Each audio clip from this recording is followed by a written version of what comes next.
এতিয়া এই বছৰ ৱাৰেণ্টি কাৰ্ড দিছে। এই বছৰ 1 বছৰ ৱাৰেণ্টি কাৰ্ড।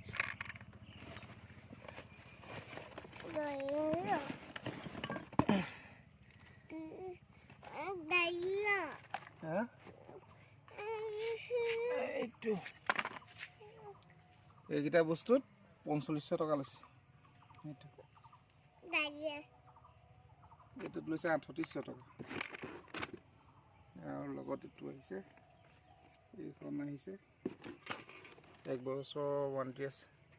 এইখন লাগিব দেই, দোকানত দিব লাগিব। তাৰ লগত এতিয়া এইটো আহিছে আৰু এইকেইটা আহিছে 4500 টকা। এইকেইটাতে অলপ এইটো 4500 টকা। এতিয়া ফিটিং কৰি চাম কেনেকুৱা।